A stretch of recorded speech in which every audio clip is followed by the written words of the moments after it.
성경 요한복음 4장 20절부터 24절까지 말씀입니다. 제가 가지고 있는 성경책은 신약성경 148쪽 정도에 있습니다. 요한복음 4장 20절부터 24절까지 말씀, 우리 말씀이 그렇게 길지 않으니 함께 하나님의 말씀을 읽으면 우리 입술이 복될 줄로 믿습니다. 함께 읽습니다. 우리 조상들은 이 산에서 예배하였는데 당신들의 말은 예배할 곳이 예루살렘에 있다 하더이다.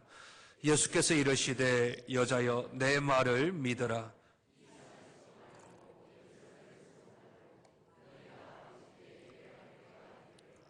너희는 알지 못하는 것을 예배하고 우리는 아는 것을 예배하노니 이는 구원이 유대인에게서 아버지께 참되게 예배하는 자들은 영과 진리로 예배할 때가 오나니 곧 이때라.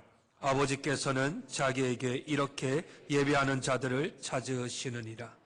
하나님은 영이시니 예배하는 자가 영과 진리로 예배할지니라. 아멘. 2020년 하나님께서 우리에게 주신 말씀은 마태복음 5장 13절로 16절 말씀입니다.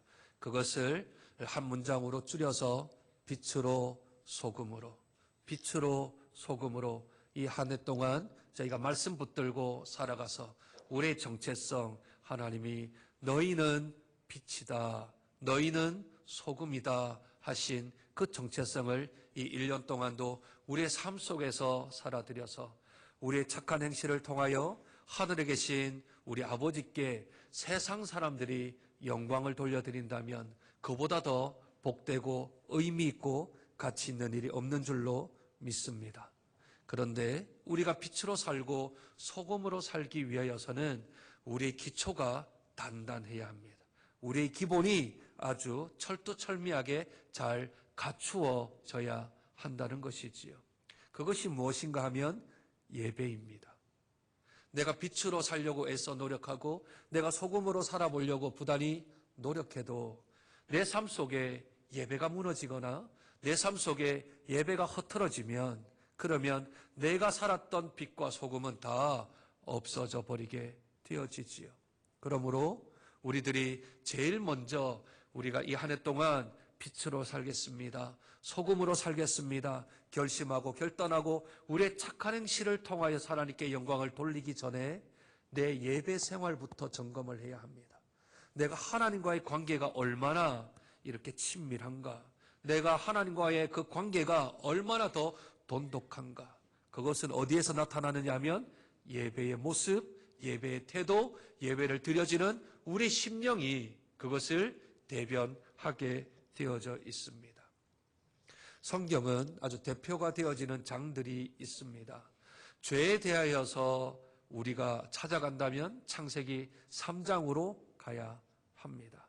천국의 삶, 하나님의 백성의 삶을 요구한다면 마태복음 5장에서 7장까지 있는 산상수훈으로 가야 하겠지요.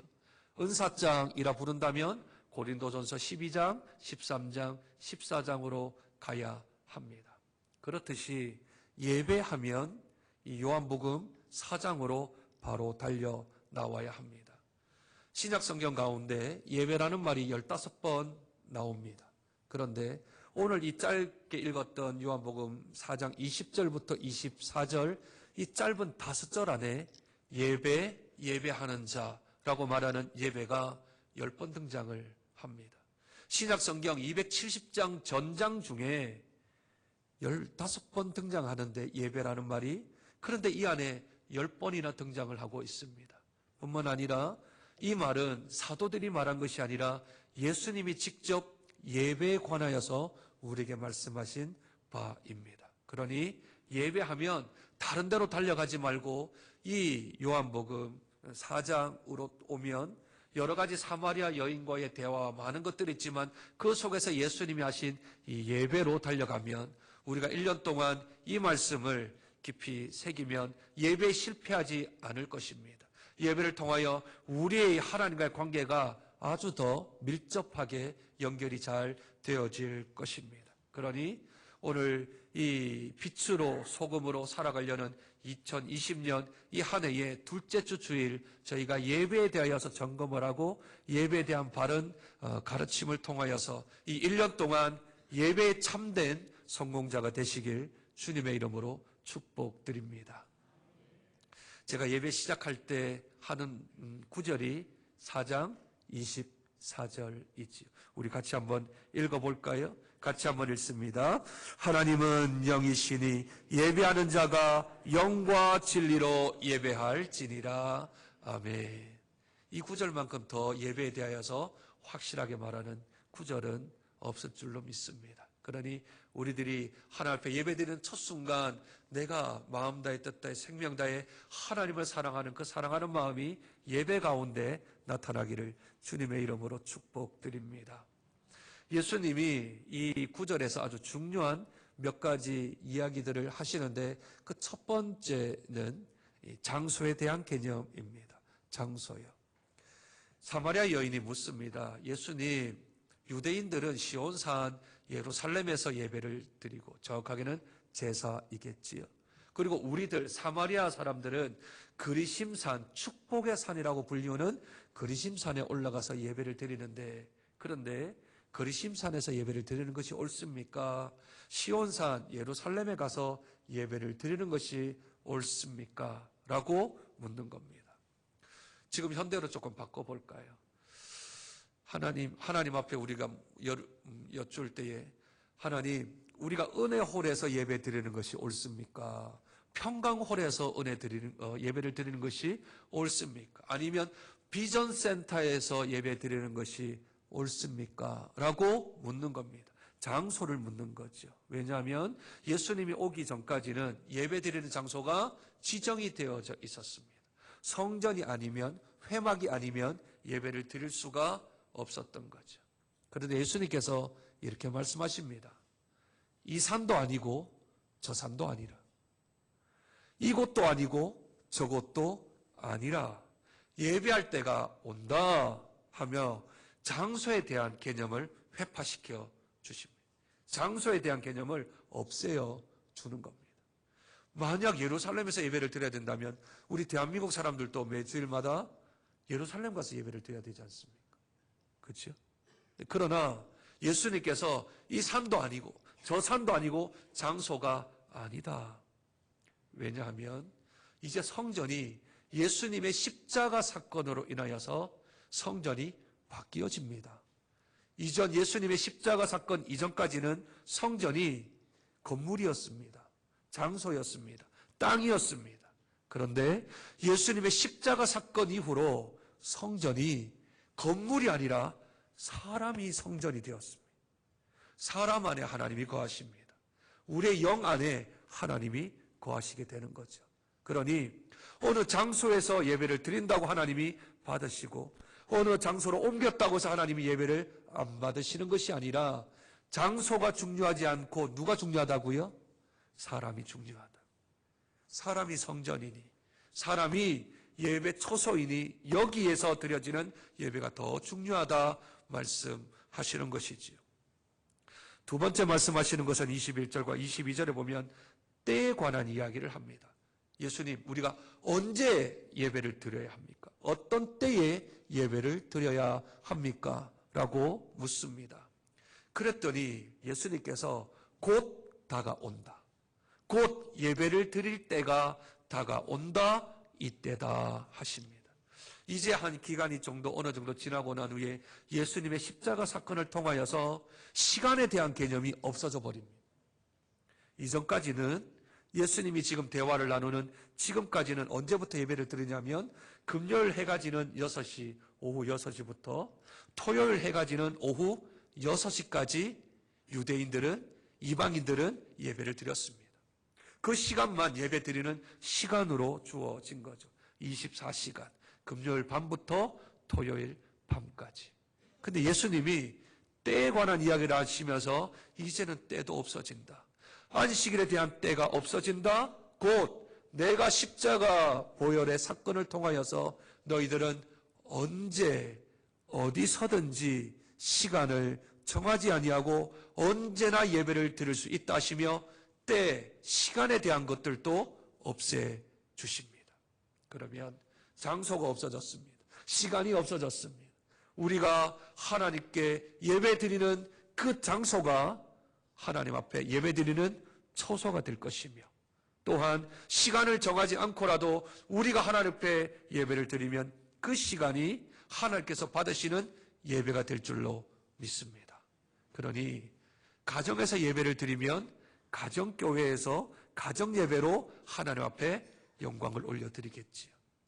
전도회가 모여서 총회를 하고 원래회를 하고 예배를 드리면 그 전도회 교회가 하나님 앞에 예배드리는 처소와 시간이 되겠지요.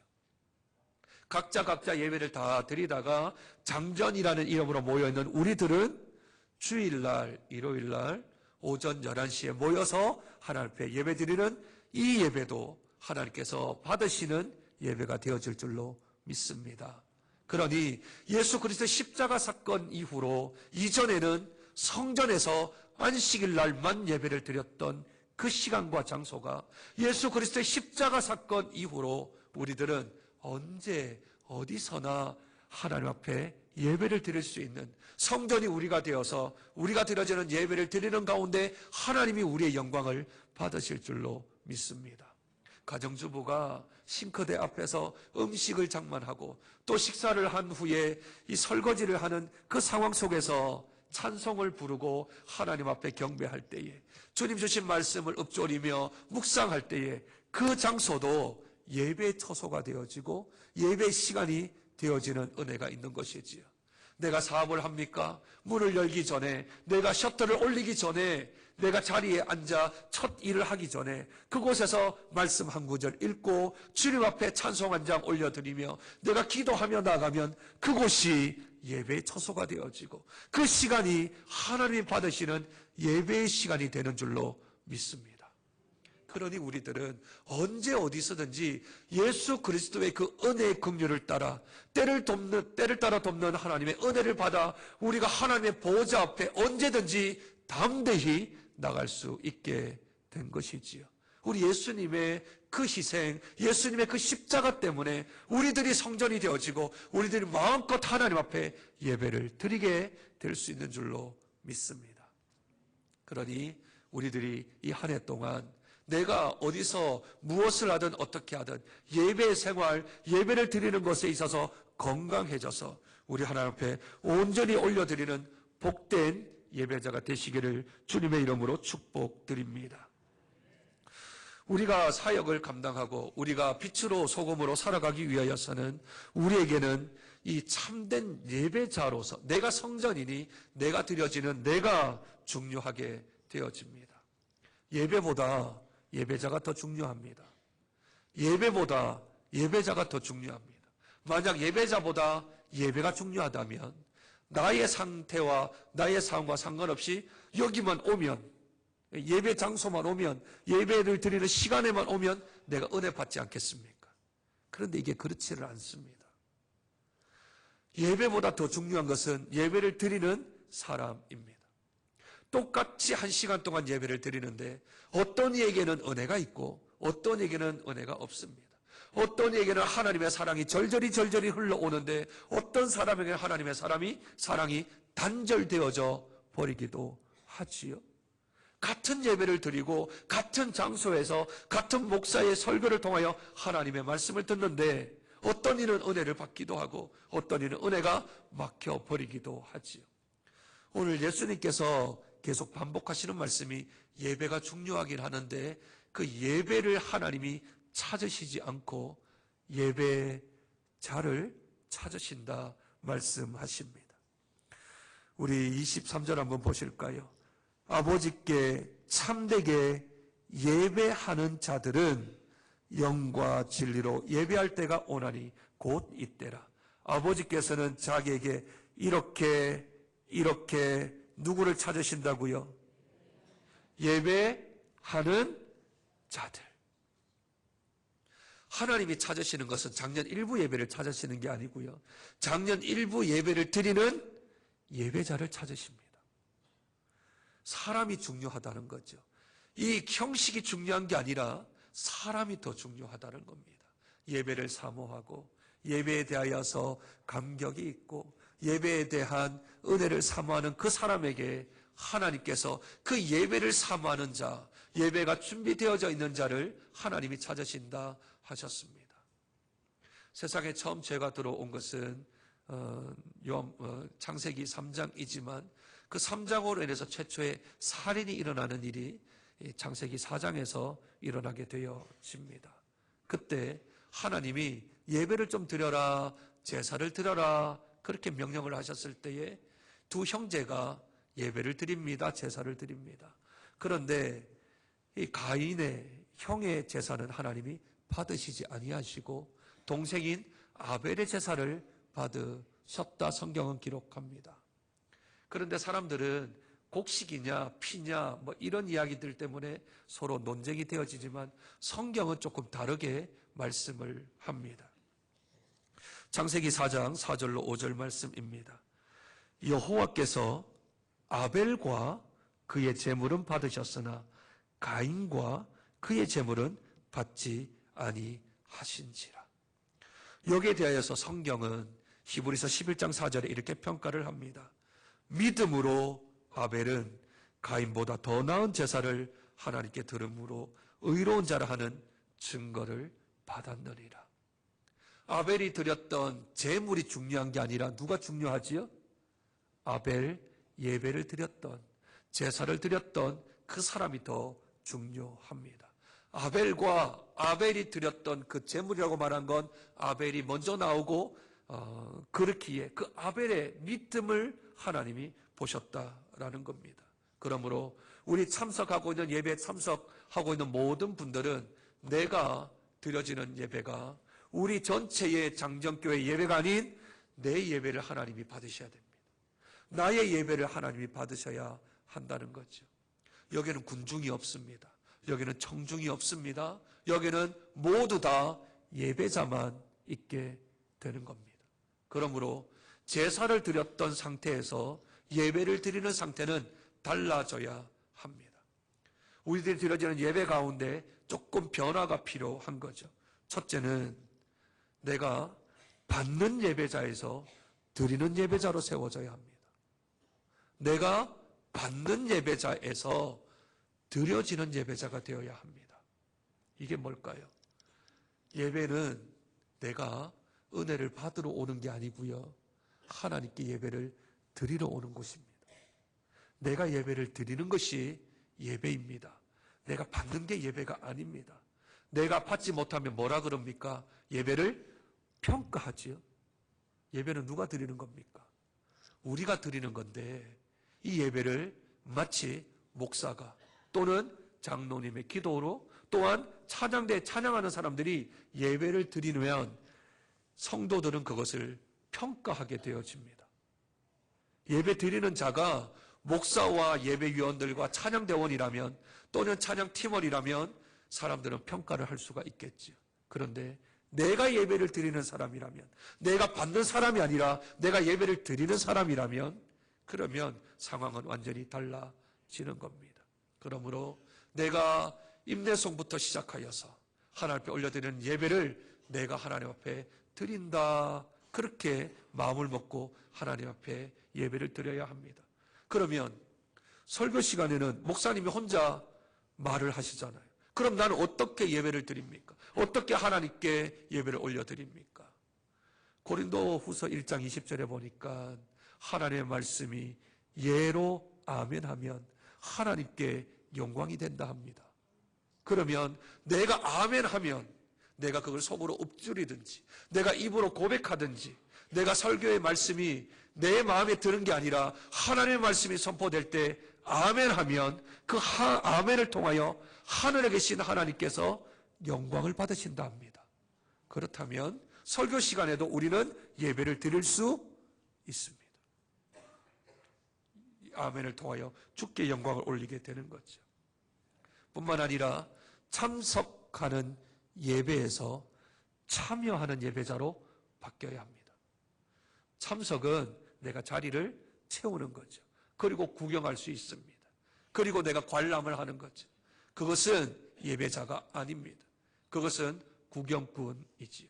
그러니 우리가 하나님 앞에 참석하는 자에서 참여하는 자로, 신앙 고백을 통하여 내가 하나님께 고백하기도 하고 내 죄를 하나님 앞에 사하기도 하고 그리고 아멘하여 하나님께 영광을 올려드리는 참여하는 예배자로 바뀌어야 합니다. 손님이 아니라 내가 예배의 주인이 되어야 합니다. 주인공이 되어야 하겠지요. 보는 예배자에서 말하는 예배자로 바뀌어야 합니다. 예배를 구경꾼으로 하는 게 아니라, 보는 게 아니라 내가 말하는 겁니다. 신앙 고백으로도 말을 하고, 내가 회개 기도로도 말을 하고, 아멘으로도 내가 말을 하고, 내가 말을 함으로써 내가 그 안에 참여자가 되어야 합니다. 형식적인 예배자에서 내용적인 예배로 바뀌어야 합니다. 그 안에 내가 내용을 담아야 하는 것이지요. 일어서라 하니까 그냥 일어서고, 앉으라 하니까 그냥 앉고, 이 화면을 비춰주니까 찬송하고 하는 게 아니라 내가 그 안에다가 내 내용을 담아야 합니다. 내가 올려드리는 그 예배 안에 드려야 하는 예배자이지요. 그래서 하나님이 예배하는 자를 찾으십니다. 이 안에 다 예배를 드리고 있지만 그러나 참되게 예배를 드리는 자와 참되게 예배를 드리지 않는 자를 하나님이 구별하십니다. 그리고 그 예배를 하나님이 받으시는 것이지요.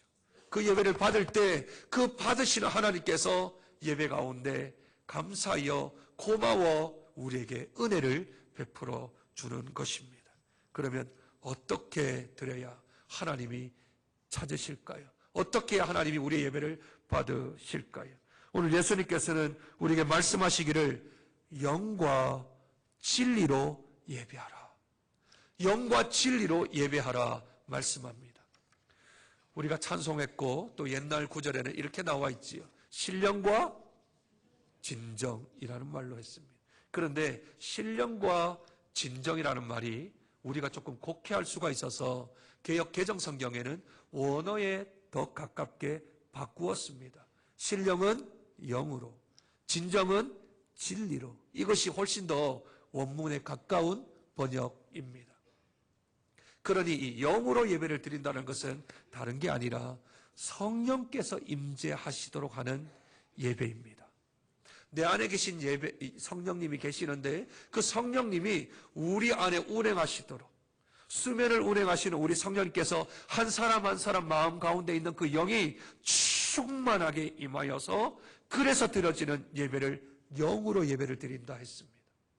예수님 이전에는 제사를 드렸잖아요. 제사를 드릴 땐 영으로 예배를 못 드렸습니다.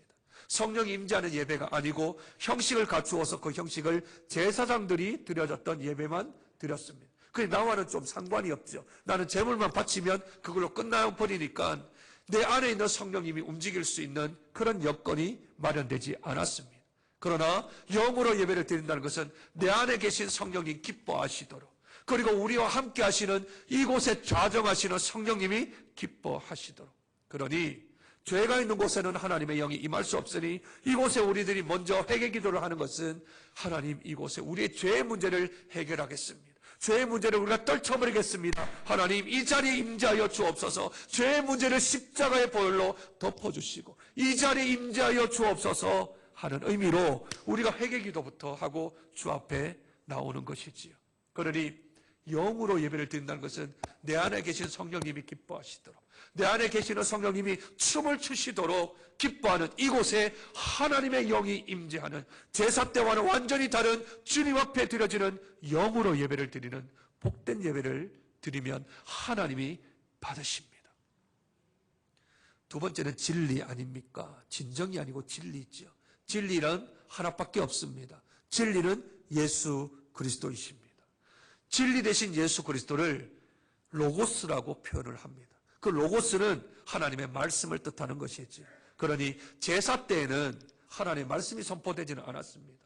그러나 이제 영과 진리로 예배를 드리라 해서 우리가 드려지는 예배 1시간 가운데 30분 정도는 우리가 다 회중들이 드리는 것을 하지요. 찬송을 드리고 신앙 고백을 드리고 교동문을 통하여 하나님 말씀을 선포하기도 하고 찬송을 같이 부르기도 하고 같이 하는 30분에 하나님께 드려지는 예배가 있습니다. 영으로 드려지는 예배이지요.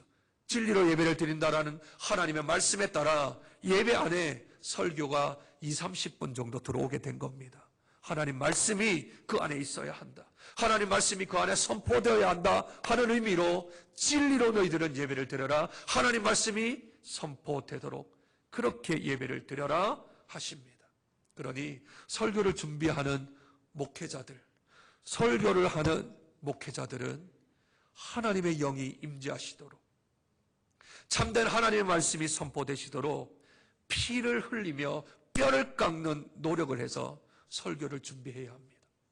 왜냐하면 이건 영으로 선포되어지는 설교이어야 하기 때문에 그렇습니다. 사람의 생각, 사람의 경험, 사람이 했던 의견, 주장들은 다 없어져야 합니다. 오직 하나님이 말씀하시는, 하나님이 원하시는, 하나님이 이곳에 이유식 목사가 아닌 예수님이 이곳에 임재하시든지, 하나님이 이곳에 임재하시면 하나님께서 말씀하시는 그 말씀이 그대로 전파될 수 있도록, 설교자는 그저 대리인입니다. 설교자는 그저 말을 하는 스피커일 뿐입니다. 본체는 따로 계시지요. 그러니 스피커가 잘못 오해하거나 또는 잘못 곡해해서 말씀을 전하면 안 됩니다. 오직 진리 되신 말씀만이 선포되어야 합니다. 그렇게 준비하고 그렇게 설교를 해야 하는 것이죠. 그러니 영으로 예배를 드린다고 하는 것은 성령님이 임재하시도록, 성령님이 함께 운행하시도록 이 안에서 예배를 드리는 그런 성령님이 임재하는 예배를 드릴 것이며, 참된 하나님의 말씀인 진리가 바르게 선포되어지는 예배를 해라. 예수님이 우리에게 말씀해 주셨습니다. 그렇다면 조금 더 구체적으로 우리 예배의 순서를 따라서 우리들은 예배를 지금 드리고 있습니다. 그런데 그 안에 영적인 의미들이 좀 있습니다. 그냥 예배를 드리는 게 아니고요, 우리 주보 순서를 따라서 예배를 드리는 것은 그냥 만들어진 것이 아니라 이것은 옛날 이스라엘 히브리인들이 성전으로 올라갈 때 있었던 순서를 그대로 우리가 현대화시켜 바꾼 겁니다. 우리가 제일 먼저 들어오시면 10시 45분부터 11시까지 찬양을 하지요. 찬양을 합니다. 그 찬양이 뭔가 하면 예루살렘 성전으로 올라가는 길이 산이에요. 가팔라예요.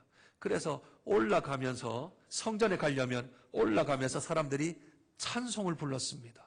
그냥 올라간 게 아니라 찬송을 부르며 올라갔습니다. 시편 120편부터 137편까지, 그리고 시편 18편에 보면 성전으로 올라갈 때 부르는 노래라는 게 있습니다. 제목이요. 그래서 이스라엘 사람들은 성전으로 올라갈 때, 예배 드리러 올라갈 때 그냥 올라가서 예배를 드리지 않고 올라가는 길에서부터 찬송을 부르며 올라가는 거죠. 그것이 우리가 10시 45분부터 11시까지 우리가 성전으로 올라간다 하는 의미로 찬송을 부르는 것입니다. 그리고 선포가 되지요. 하나님은 영이시니 예배하는 자가 영과 진리로 예배할지니라. 그 얘기는 하나님이 그렇게 선포해 주시면 우리가 영으로 예배를 드리겠습니다, 진리 되신 말씀으로 예배를 드리겠습니다 하는 하나님의 선포된 말씀을 드리는 거죠. 그럴 때 우리는 어디에 도착하냐면 제1휘장에 도착을 하게 되어집니다. 제1휘장이란 이방인의 뜰과 성소를 가르는 그러한 휘장입니다. 그게 제1휘장입니다. 제1휘장 앞에 딱 서게 되어지면 말씀이 선포되어집니다. 말씀이 선포되어지고 그곳에서 찬송을 하고 휘장 안으로 들어가게 되어지지요. 이제 하나님의 임재하는 곳과 하나님이 임재하지 않았던 곳을 구별시키는 장소입니다.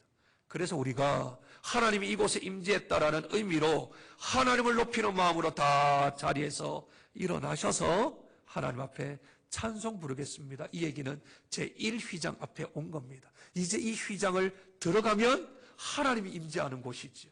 하나님이 계시는데 높은 사람이, 인간과 인간끼리도 높은 사람이 오면 예의를 갖춰서 자리에서 일어나는 것이 예의인데, 하나님이 이곳에 임재하신다면 우리가 예의를 갖추어야지요. 그래서 그 자리에서 일어나는 겁니다. 그냥 툴툴거리고 일어나지 마시고 정중하게 하나님을 예비합니다. 하나님을 높입니다. 하나님 저의 주인 되십니다 하는 마음으로 공손하게 자리에서 일어나서 주님을 높이는 마음으로 찬송을 해야 될 줄로 믿습니다.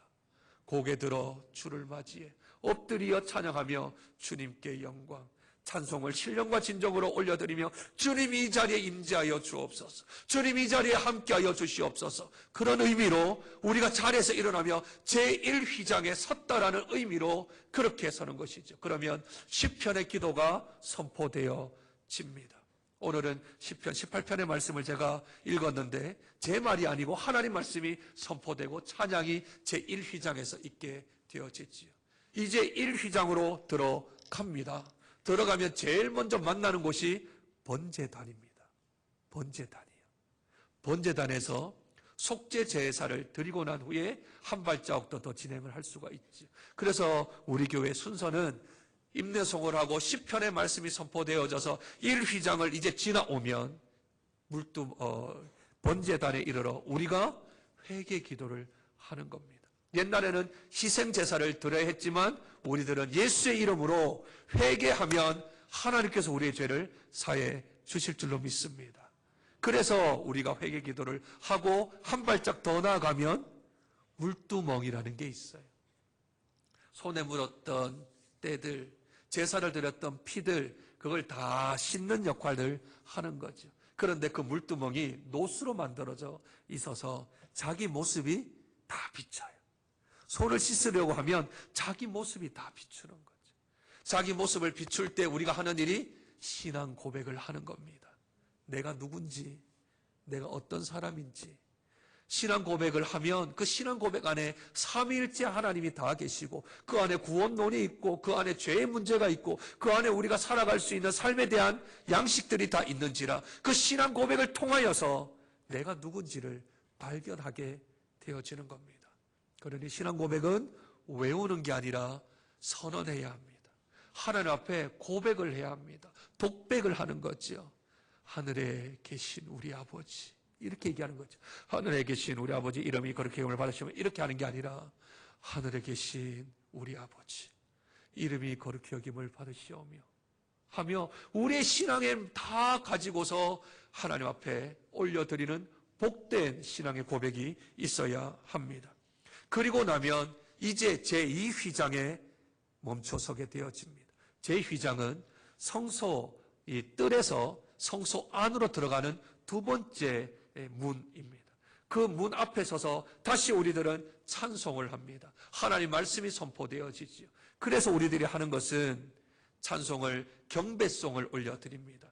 오늘 찬송가 28장을 찬송했지 않습니까? 그러니 1장부터 시작하여서 90장까지 있는 하나님을 경배하고 하나님을 찬송하는 찬송만 앞에다가 우리가 예배송으로 하나님 앞에 올려드리는 거죠. 그리고 성도들의 입술을 통하여서 하나님 말씀이 선포되어집니다. 사회자가 한 절 읽고 우리 청중들이 한 줄 읽어서 성도님들이 한 줄 읽어서 하나님 말씀이 제2장 앞에서 우리들이 찬송과 말씀이 선포되어집니다. 그리고 그 성소에 들어가게 되어지면 빛 대신 하나님을 하는 이 등잔과 또한 우리의 참된 양식이 되어주시는 예수 그리스도의 생명 대신 떡이 되신 그 떡상을 지나 이제 분향단이라는 분향단에 서게 되어집니다. 그 분향단이 우리가 대표 기도가 하게 되는 거죠. 그 향의 금향로에 성도들의 기도를 담아 하늘의 천사들이 올려주는, 그래서 대표 기도를 통하여서 그 분향단의 기도가 하나님께 올라갈 수 있도록, 그 대표 기도자는 자기 개인 기도를 하는 게 아닙니다. 나의 하나님을 하는 게 아니죠. 우리의 하나님을 위하여서 기도해야 되고 우리 성도를 위해서 기도해야 되고 우리들에 대한 대표 기도는 내 개인 기도가 아니라 하나님께 우리 성도들을 모아서 금향로에 기도를 담아 그 기도를 하나님 앞에 올려드리는 것이 대표 기도입니다. 그러면 이제 마지막 휘장이 남았습니다. 제3휘장이지요. 제3휘장에 앞에 서면 또 말씀과 찬송이 있는데 그것을 이제 하나님이 임재하시는 지성소로 들어가기 위하여 찬양대가 대표하여 찬송을 부르고 하나님 말씀을 읽게 되어지는 것이지요. 이제 지성소에 들어가면 뭐가 있습니까? 언약궤가 있지 않습니까? 언약궤요. 그 언약궤 안에 뭐가 있지요? 하나님의 말씀이 있습니다.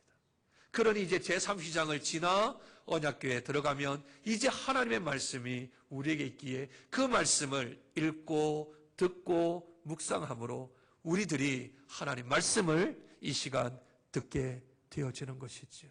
그러니 우리 예배 순서가 그냥 형식만 있는 게 아니라 그 형식에 내용이 있습니다. 그 내용을 담아서 우리들이 하나님 앞에 예배를 올려드리면 하나님이 우리의 예배를 받아 주실 줄로 믿습니다. 그리고 우리의 기도를 모아 말씀에 대하여서 기도를 하고 하나님 앞에 예물을 올려드리며 주 앞에 감사하며 예배를 마무리하는 것, 그리고 이제 예배자로서 살아가겠습니다라고 고백하며 우리들이 축복기도 후에 흩어지게 되는 것이지요. 그러니 이 1년 동안 드려지는 예배 가운데 우리의 그 예배 순서 안에 내 마음을 좀 담아야 합니다. 내 심령을 좀 담아야 합니다. 그냥 순서별로 하는 게 아니라 그 다음 이거구나, 그냥 습관적으로 하는 것이 아니라 그 순서들마다 이제 하나님, 제가 제 1휘장 앞에 섰습니다. 제 찬송을 받아주십시오. 제가 이제 번제단 앞에 섰습니다. 회개 기도를 합니다. 주님 받아주시옵소서. 내가 이제 물두멍 앞에 섰습니다. 나의 신앙 고백을 받아주십시오. 이제 제 휘장을, 제 2휘장을 지나 생명 대신 빛 대신 예수 그리스도를 지나 이제 대표 기도를 드립니다. 하나님, 우리의 기도를 받아주십시오. 아멘하며 화답하며 주 앞에 영광을 올려드리며 설교 시간에 하나님의 말씀을 들을 때 아멘하며 참여하며 하나님께 예배를 올려드려서 이 1년 내내 우리의 예배 가운데 영이 임하는 예배, 진리가 선포되어지는 예배를 통하여 하나님이 우리를 찾으시고 우리를 받으시는 복된 예배를 통하여서 예배를 통하여 영적인 힘을 얻고 더 얻어 이 1년 동안 하나님께서 받으시는 예배, 하나님께서 예배하는 자를 찾으실 때에 주님, 제가 여기 예배 드립니다. 주님, 제가 여기 예배자가 있습니다 하며 제가 주님 앞에 나갈 때 하나님이 기뻐하시는 참된 예배자, 복된 예배자로 이 한 해 동안 기초를 다지고 기반을 잘 다져서 빛으로 소금으로 사명자로 살아가는데 어려움 없도록 이 1년 동안도 예배 성공자가 되어지는 저와 여러분 되시길 주님의 이름으로 축복드립니다. 하나님께서는 우리의 예배를 찾으십니다. 그런데 예배가 아니라 예배자라 말씀하십니다. 주님, 우리 한 사람 한 사람이 참된 예배자가 되게 도와주시옵소서. 예수 그리스도의 십자가로 인하여서 이제 장소와 시간이 없어지고 사람이 성전이 되었으며 우리가 드려지는 그 시간이 하나님께서 받으시는 예배가 된 줄로 믿습니다. 이제 그 예배 가운데 영과 진리로 예배하게 하여 주시옵소서. 성령이 임재하시는 예배, 진리가 선포되어지는 예배가 될 수 있도록, 그래서 드리는 예배자로, 참여하는 예배자로, 말하는 예배자로, 내용을 가진 예배자로 하나님 앞에 예배를 올려드릴 수 있는 자를 될 수 있도록 축복하여 주옵소서. 성령이 이곳에 임재하실 수 있도록 내 마음을 다하고 내 정성을 다하고 나의 모든 죄 문제를 해결하고 주께 나오는 자 되게 도와주시며, 특별히 이 예배를 드려지는 모든 순서에 의미를 담고 내용을 닮아 하나님이 찾으시는 예배자로 성공할 수 있도록 은혜 더하여 주시옵소서. 그럼 우리 하나님 받으시는 예배, 그 예배자로서의 우리의 기반과 기초를 튼튼히 다져서 빛으로 소금으로 사명 잘 감당할 수 있는 복된 자들 될 수 있도록 은혜 더하여 주시옵소서. 존귀하신 예수님 이름으로 기도드립니다.